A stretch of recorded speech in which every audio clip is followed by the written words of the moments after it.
from the Svetasvatara Upanishad. The divine is the potency, unfoldment, and perfection of all. Only those humans of wisdom who have realized the divine within themselves live in subjective peace, which is not conditioned by the ever-changing environment. And so again, what we're invited here to realize is peace is present within ourselves. The environment changes. And if we're in contact with the peace within ourselves, we are in peace always. We are established in peace, no matter what is happening in time and space. And this Upanishad says that this is wisdom. This is divine wisdom. If we're able to be in contact with that unchanging peace always, no matter what is going on in the ever-changing environment. And so I'm inviting us just to close our eyes briefly and to give yourself direct connection within your own heart. There is unchanging peace within yourself. Just invite yourself to notice and to feel directly, how does unchanging peace feel within myself in this moment? Exactly where I am. And then notice the environment is ever changing. When I am in contact with this unchanging peace within myself, what wisdom does that naturally unfold in relation to my ever-changing environment?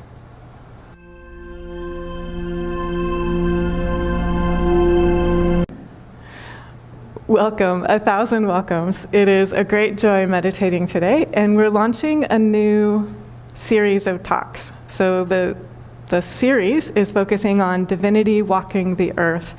And this is a phrase from Swami Nityananda. Swami Nityananda was my teacher, and he founded this meditation community 50 years ago. So later this year, we are celebrating the 50th anniversary. November 3rd is the 50th anniversary of the founding of this meditation community. It's such joy. And one of the things that Swami Nityananda says is this: everyone I see is divinity walking this earth. So we are opening to cultivate that purity of heart that allows us, exactly where we are, to perceive directly that everyone is divinity walking this earth. And so just at the outset, do a quick check-in, look back over your week. How was your week in terms of perceiving everyone as divinity walking this earth? And just be honest, be spiritually honest, calm, cheerful, good-humored, compassionate. I see people laughing and smiling. Sense of humor is always requisite. Very helpful. So if there's any aspect of yourself that has seen something other than divinity walking this earth, be willing to work with that, with love, with good humor, with wisdom. Offer that to the divine. And so I'll also just say that one of the teachings Swami Nityananda says is this: acknowledge the divinity within you, manifesting through you and as you. So he's giving us a teaching that is a stepping stone along the way. So when we are in contact with the divinity within us, that helps us to be in contact with the divinity within everyone else. That helps us see, everyone I see is divinity walking this earth. So just another commentary on that, because he was aware of the divinity within him, then that awareness was reflected everywhere. So that's what we're doing, is simply cultivating that awareness within ourselves. I know a couple of people joined midstream, so I'll just share that at the outset, I shared a teaching from the Buddha. He says, purify one's heart. So that's what we're doing. We're purifying our own heart. Another thing that the yogis say, and I'm just sharing this with good humor, they say, don't worry about anyone else's heart. Just focus on your own heart and focus on purifying your own heart. So drop the judgment is a way that Swami Nityananda says that. Let go of judging yourself, let go of judging anyone else, and just say, I'm willing to purify my heart. The Buddha offers that teaching, purify one's heart. Jesus also says, the pure of heart shall see God. And so we are purifying our heart, and then naturally and spontaneously, we see the divine everywhere that we are. So, the other thing we're focusing on today is listen within. Each of us has an inner quiet. Each of us is connected to stillness, that is the non-manifest, the invisible, the divine, the infinite, the eternal. And then each of us is also here as an adored expression, a dynamic, active expression of the divine in time and space. And so we have that stillness, and then we also have this light in flowing motion. And we're inviting ourselves to be continually in contact with quiet within ourselves. And as we are continually in contact with quiet within ourselves, then no matter what the noise is in time and space, we're able to be in contact with that divine peace. And as the story that I shared indicates, divine peace allows us to accomplish what seems humanly impossible. It allows us to be incredibly brave, strong, wise, kind, compassionate, glad, generous, caring, in situations where it would seem humanly impossible to be those things. So from the Svetasvatara Upanishad, the divine is the potency, unfoldment, and perfection of all. Only those humans of wisdom who have realized the divine within themselves live in subjective peace, which is not conditioned by the ever-changing environment. And so again, what we're invited here to realize is peace is present within ourselves. The environment changes. And if we're in contact with the peace within ourselves, we are in peace always. We are established in peace, no matter what is happening in time and space. And this Upanishad says that this is wisdom. This is divine wisdom, if we're able to be in contact with that unchanging peace always, no matter what is going on in the ever-changing environment. And so I'm inviting us just to close our eyes briefly and to give yourself direct connection within your own heart. There is unchanging peace within yourself. And just invite yourself to notice and to feel directly, how does unchanging peace feel within myself in this moment? Exactly where I am. And then notice the environment is ever changing. When I am in contact with this unchanging peace within myself, what wisdom does that naturally unfold in relation to my ever-changing environment? And just see what transforms, see what unfolds, see what emerges. And so again, I'm going to blink my eyes open. You're welcome to keep yours closed. Unchanging peace is present within ourselves. We have the choice always available to connect with unchanging peace. And as we do that, we also connect spontaneously with wisdom that helps us navigate the ever-changing environment. And you can feel it. It's very natural to feel it because it's already within ourselves. I'm about to share a teaching from Lahiri Mahashaya, one of the teachers in our line of teachers, that helps us see all the events of our lives. Swami Nityananda referred to them as parts in a play or scenes in a dream in the prayer that we shared. They're all unfolding divine perfection. They're all unfolding divine beauty. So what we're doing is being willing to cultivate a vision, looking at our own lives that looks deeper than pain, that looks deeper than fear, that looks deeper than hurt, that looks deeper than sadness, that looks deeper than any trauma we have experienced, and that sees divine perfection and unfoldment is deeper than that. And I am willing to let go of anything that blocks my awareness of divine perfection and divine unfoldment. Welcome. Thanks for your presence. If you are enjoying this, please like, share, and subscribe. It helps joy and inspiration move forth into the world. So Lahiri says, birth and death are soul's appearance and disappearance in the realm of time and space. So you are eternal, and you appear here in time and space, and humans call that birth. You exit here, and humans call that death, and your eternal light goes on and on. Having said that, it's vital to remain in embodiment as long as you possibly can, to be of assistance and support and service to the divine, to live the fullness of your days in time and space. But also be fearless, because we are appearing and disappearing in the realm of time and space in fulfillment of God's law and purpose. Lahiri says, soul is immortal, eternal, and everlasting. God created the soul of humans and endowed each soul with immortal life out of divine, eternal existence. And so see if you can allow yourself to feel directly divine, immortal, eternal existence. That's at your back always. That is the blazing glory of light. That is you projecting into time and space, appearing in time and space in this particular body.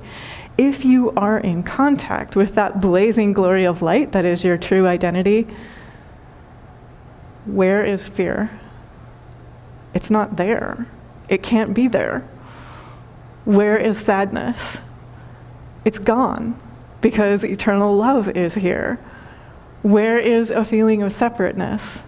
It's non-arising. It's simply not here.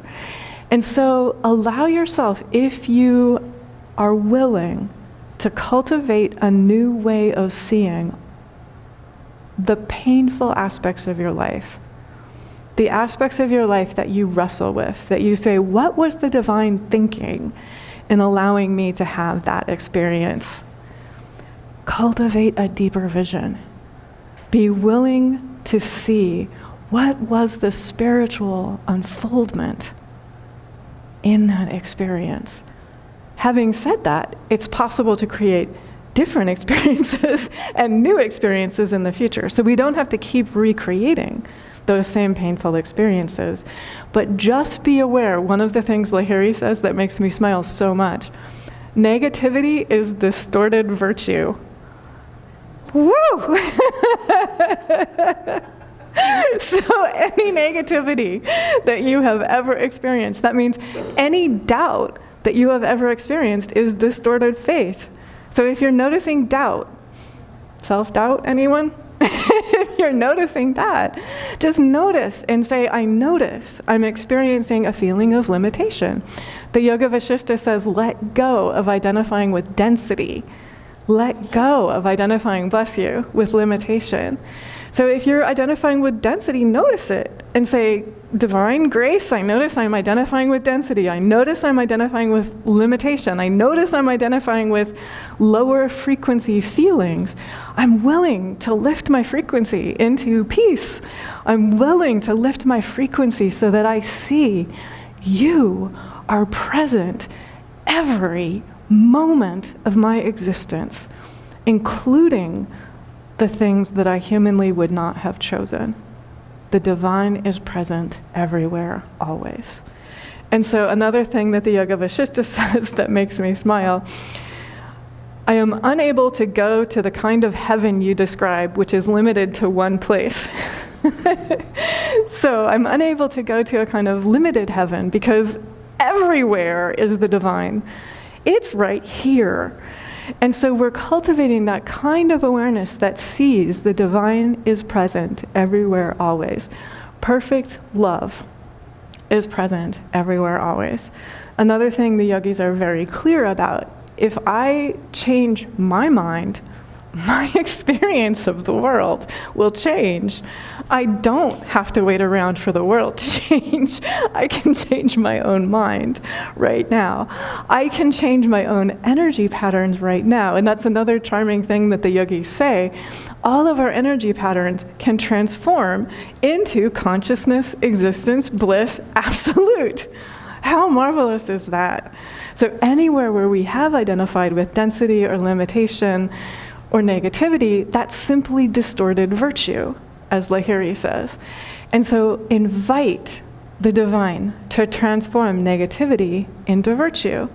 Invite the divine to transform doubt into faith. Invite the divine to transform pain into love and wholeness and understanding.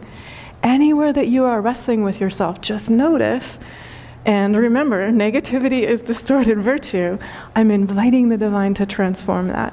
So I was remembering, I had the honor of working with a human who was exemplifying this in his life. And when I met him, it was through my work at the university. He was engaged in work that saved the lives of thousands of people. So he had been imprisoned after engaging in negativity and had transformed his life, had turned himself around. And then when he got out of prison, he was on the streets telling people, you don't have to engage in violence. You can take the same energy that you have directed into violence, you can direct it into non-violence instead. You can take the same energy that you have directed into negativity, and you can transform it into positivity instead. You can take the same energy that you have directed into things that are not life-giving, and you can direct it into things that are life-giving. And clearly, because he had done this, it made an incredible difference. And he had the credibility of living this truth, living this reality, living this realization. And it was also quite clear it was not weakness, but strength that was required to take that negativity and turn it around and transform it into positivity. So that was simply the way that the divine transformed negativity into positivity in his life. For each of us, this is our practice. If there is any way in which I am identifying with density, I am invited to identify with whatever your word for it is, liquid light instead. If there is any way in which I am identifying with liberation, with limitation, I am invited to transform that so that I identify instead with liberation. If there is any way in which I am holding myself back from this full, magnificent blaze of glory, of light that is my true identity, I am invited to open and to allow that full blaze of glory, of light, to share through me exactly where I am. What happens, according to the Bhagavad Gita, as we practice this, is we cut asunder with the sword of wisdom any doubt that we carry. So any doubt that you carry, you also carry a sword of wisdom. Cut asunder that doubt. And what is revealed then is the self is embedded in my heart. The self, the divine, the self with a capital S, is embedded in all hearts. This is the Bhagavad Gita, chapter 4, verse 42. Become established on yoga. Be divine union always.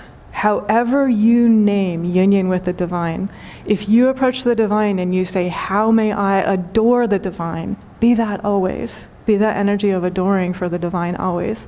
If you approach the divine and you say, how may I be of assistance or support or service to the divine, be that always. If you are aware the divine is my partner, be that always. And then trust the totality of your partnership with the divine. The divine and you are co-creating all of it.